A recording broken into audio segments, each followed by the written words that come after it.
So now welcome back everyone to another episode. If you are enjoying this series, do feel free to give us a like and a share. Leave us a comment down below on some topics that you have enjoyed. If you have any questions, and if you don't, just give us some feedback on things that we can do better, because we are working with you on this Forex trading journey, and we're happy that you're consistently coming back for more videos. Now, in this video, we're going to just touch on a few key concepts, 3 things that can make us profitable, but 3 things that can also make us lose quite a bit of money that beginners usually get trapped in. So the very first thing I want to touch on is definitely the reason why we do trade the Forex market is because there is a potential for profit, right? We're here to make money, and like any other market, there's an opportunity to make money if your predictions about currency movements are correct. We want the currency that we are buying low and selling high to move higher, and then we can sell it, or the currency that we are selling on the high to move lower, so that we can buy some more of it and we make our money. Now with that comes a few tools of trade that we do use to sort of try and position ourselves in the right place. And the very first one that we touched on even on the previous video is the lots, or the lot size, which is an unimportant calculation. Basically, you're putting out there, or you're telling your broker how much money you want to risk according to your account size, or according to the leverage or the margin that you have, and according to your profit potential, and your risk appetite is usually the main determinant for this. So in Forex, trades are conducted in standard units called lots, representing a specific quantity of the base currency in a pair. The first currency is listed, right? So a standard lot represents 100,000 units of the base currency. Remember, the base currency is the first currency. So if it's Euro USD, the euro against the US dollar, the base currency is the euro. So standard lot represents 100,000 units of the base currency. A mini lot represents 0.1. A mini lot or represents 0.1 lot is 10,000 units of the base currency. And a micro lot expressed as 0.01 lot is 1,000 units of the base currency. So the lot size you choose directly impacts the potential profit or loss of your trade. So a larger lot size means a larger monetary value per pip, movement up or down. You'll get this concept more as we move on and get into practical applications of it. So don't worry about it if it's a bit too strange to you. If it's the very first time you're coming across it, you'll get to understand it as we proceed. So the second concept that is very, very important that people usually play around with and get caught up in if you don't really understand it is leverage. So leverage is a powerful tool offered by brokers that allows you to control a larger position size in the market than the actual capital that you have in your account. It essentially provides you with borrowed funds. So basically think of it as you borrowing a loan from your bank. So you walk into your bank, you want to buy a car worth $15,000. You don't have $15,000 in cash. However, your bank tells you if you can put down a 10% deposit of $15,000, which is $1,500. You put down a deposit of 10%, maybe $1,500, and then they can finance the rest of it. If it's a 90% financing plan, they pay off the guys who are selling the cars.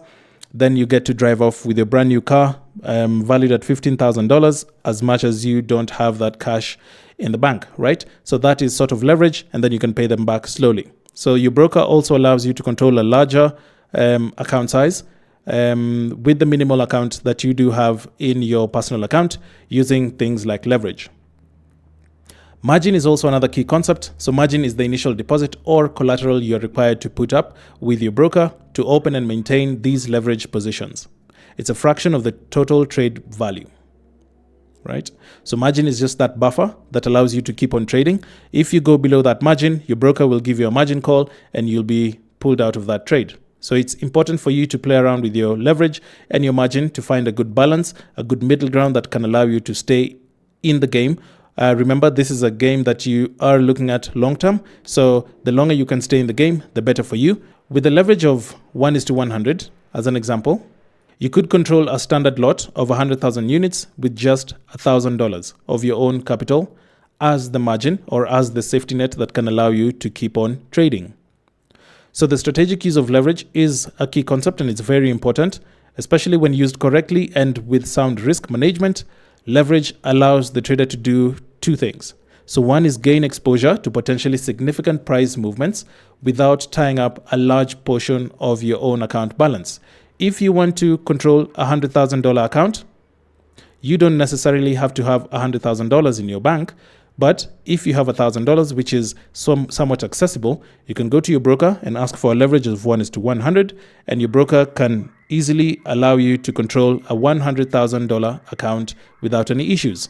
The second thing that strategic leverage use can allow you to do is potentially execute multiple trades simultaneously while keeping the majority of their capital unengaged and protected. Negative balance protection is important, so check if your broker offers negative balance protection, which prevents your losses from exceeding your account balance, especially important with high leverage. Assuming you have a leverage of 1:1,000, you have a $100 account and you're trying to control a large account size, you have gone into your trades and you've started going into drawdown or losses, things are going against you. And there is that margin, you're already almost getting that margin call because the trades are going in losses. Now, you need to be sure that your broker has this negative balance protection in the sense that once you get the margin call, the trades are automatically closed and you lose that account or you lose your money, and then that's the end of it. Because if your broker doesn't have this negative balance protection, then the trade can continue going in losses. You can end up at zero. Then you get into the negative zone. You go -10, -15, -100. And the next time you're coming to trade, if you deposit your money in that broker, they will recoup their money fast, which is your negatives. If you went, God forbid, to a -200 and you had a $100 account, then your $200 first will have to be paid up before then you can start trading again on the positive. Capital partitioning, which is how you allocate the capital across different trades and your overall risk tolerance, should influence your leverage choice. So how your risk tolerance is marked up, again, this is something you will come to understand the more you progress, because then you can allocate different risk sizes to different trading strategies or different pairs as well. If you're trading gold and you're trading Euro USD, I think the risk there should be different. So you should have an understanding of that, which we will walk with you through it. Country-specific regulations. So regulatory bodies do come in when things are going a bit crazy. So in different regions, they often impose limits on the maximum leverage brokers can offer to retail clients. So things like in the UK or in the US, places like those, I think the maximum leverage can be 1:30. In the US, maybe 1:50 or 1:100. In some other parts of the world, you can get up to leverages of 1:1,000, 1:3,000, and in some extreme cases, there's a 1:2 unlimited leverage, which is extremely high. So as we get to understand the basics, so here's a quick calculation of what leverage can look like from a practical standpoint. So leverage is usually expressed as a ratio, as we've touched on a bit earlier. So X versus Y. So leverage can be 1:10, 1:50, 1:100, 1:500, all the way to maybe 1:3,000, which is the maximum I've seen. So this means that for every $1 of your capital or the margin, you can control an X amount in the market, right? Which is usually a larger amount. So position size, which is the notional position size, which is the notional value. So this is the total value of the currency you are controlling in your trade, usually in the base currency. Remember base currency. So if we're looking at euro versus the US dollar, euro is the base currency. So the notional value is the total value of the currency you are controlling in your trade, usually in the base currency. So in this case would be the euro. The margin required is the amount of your own capital that your broker will hold to open and maintain the leveraged position. This is just the minimum amount of money you require in your trading account for you to be able to continue trading and opening more trades. So right here, we're going to look at one example, a leverage of 1:100, assuming our account balance is $1,000. So we ask our broker for a leverage of 1:100. And the trade that we want to put in is buying one standard lot of the Euro USD.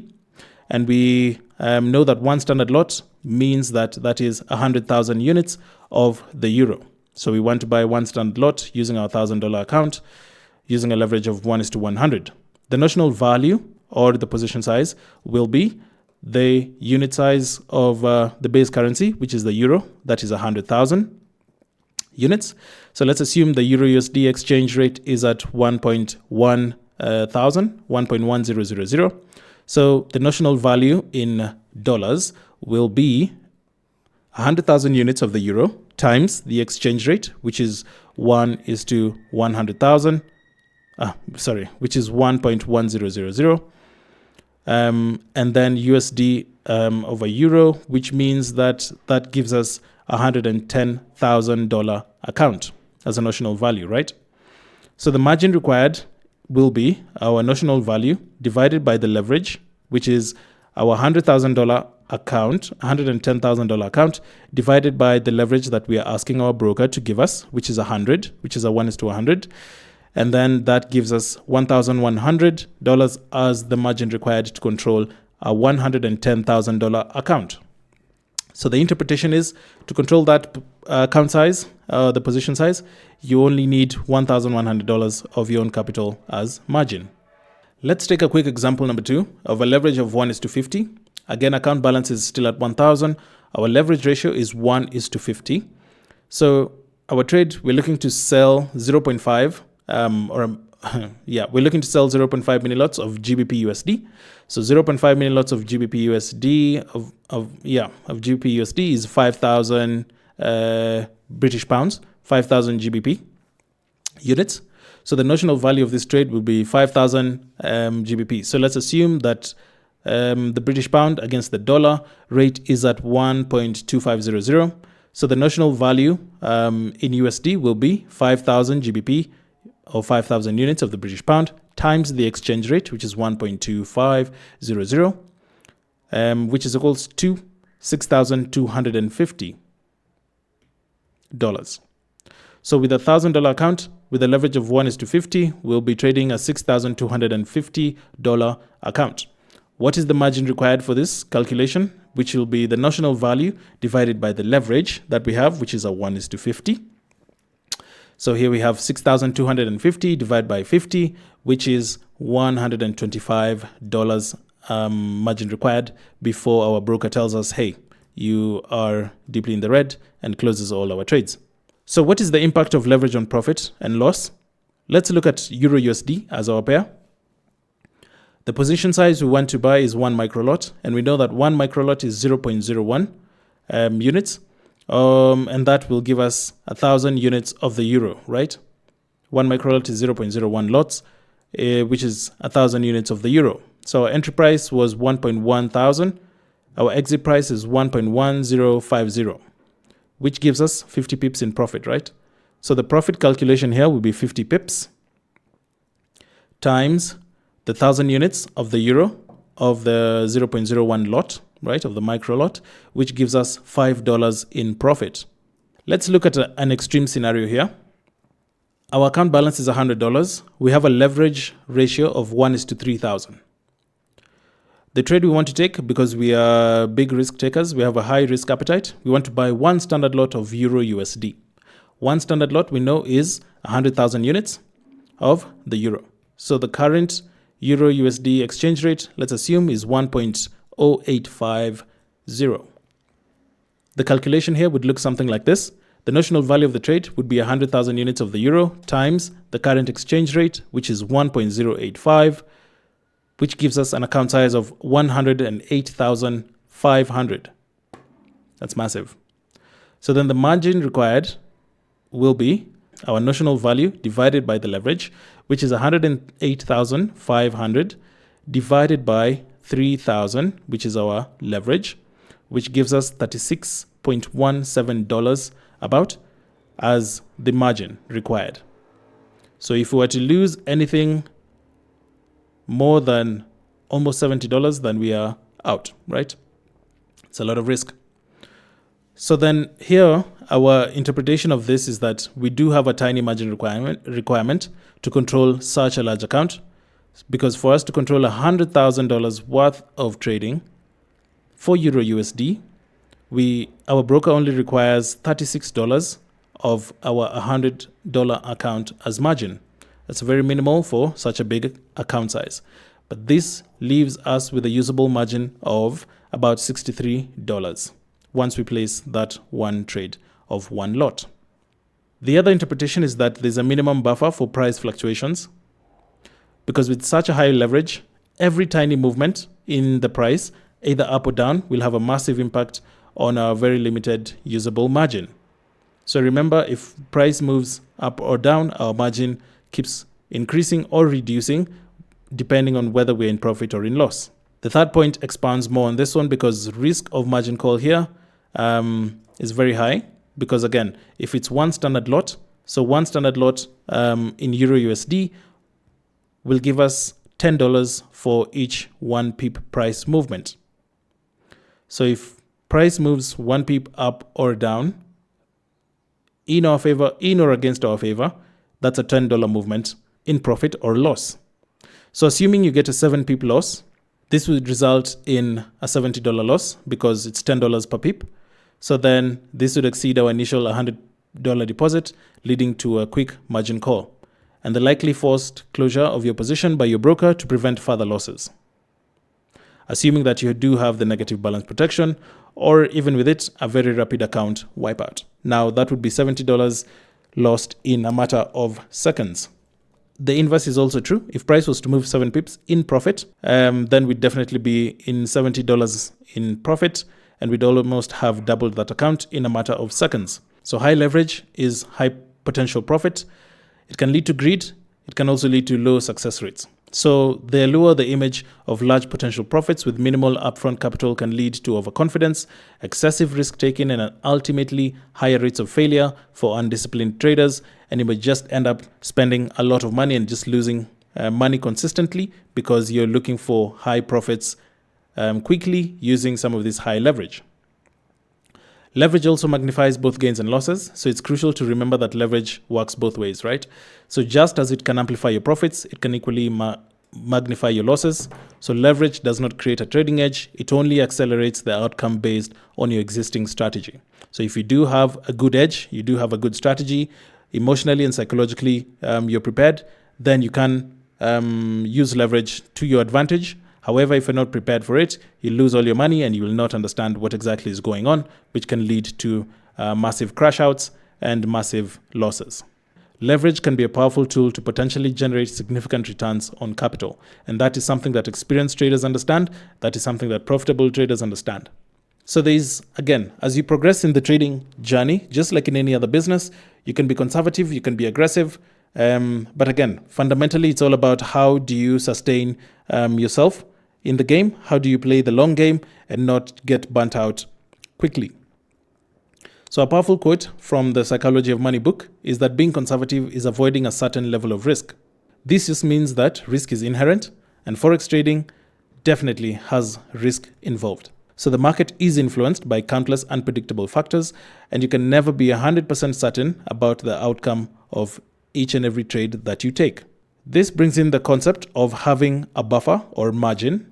And margin in Forex is having sufficient amount in your account or as a backup that acts as your margin of safety. It's the capital that allows you to withstand any unexpected fluctuations up or down and losing trades without your account being wiped out or hitting your margin call. And if it does, you still have a buffer outside to keep on to sustain your trading lifestyle. And this is not your emergency money. It's not your rent money. It's not your full-on salary. It's not your baby's school fees or your child's school fees. This is money that you've allocated on the side purely for Forex trading. So a margin of safety is raising the odds of success at a given level of risk by increasing your chances of survival. The magic of having a margin of safety is that the higher your margin of safety, the smaller your edge actually needs to be to have a favorable outcome. So remember, survival is key. As emphasized in this quote, but also in the book, is that survival is paramount in the long run. If you deplete your trading capital due to insufficient margin and excessive risk, you're out of the game, and you lose the opportunity for future wins and the benefits of compounding your knowledge and potential profits. If you take out all your emergency funds or emergency money, if you use your child's school fees, if you sell your car to fund your Forex trading, if you quit your job, you're reducing your margin of safety and you're reducing the chances of you playing in this game, because if you lose, then you've taken a big hit and then you're out of the game. And then you lose the opportunity for future wins, because over time, if you play this game more and more often. Again, it's a game of predictability. There's some times where you'll be wrong, but there's some times where you will win. You will go through winning streaks, you will go through losing streaks. And you want to protect yourself with that margin of safety to allow you the opportunity for future wins, to play the game again. And this also comes with the benefits of compounding. If you can play it again, then you get future wins. Those future wins override the losses that you undertake because of your good risk management and the skill and the edge that you have in the market. And that allows you to stay in the game and still come out net positive in the end. And again, as you continue in this journey, you're also becoming wiser. You're also becoming smarter. So you do need to position yourself in a way that you can come into the markets and put in some of this knowledge in the markets, execute well, and, maximize your chances and your opportunities of success. That is how you bring back the odds of success in your favor, by having that margin of safety, being smart about the money, and obviously increasing your knowledge and your potential for future profits. It's something that took me some time to understand, and I wish I came across this piece of content early. I wouldn't have made some of the mistakes I did. But again, the mistakes are there to teach you and to help you learn, which is why we're sharing some of this information with you so that you can make the right decisions for your Forex trading journey and for the business that is trading. If you do like this video, give it a like, give it a share, give it a thumbs up. Leave me a comment down below on what really stood out to you and what resonated with you. I do have a cheat sheet down below that can help you in your Forex trading journey and help you get started on the right foot. See you in the next video. Cheers.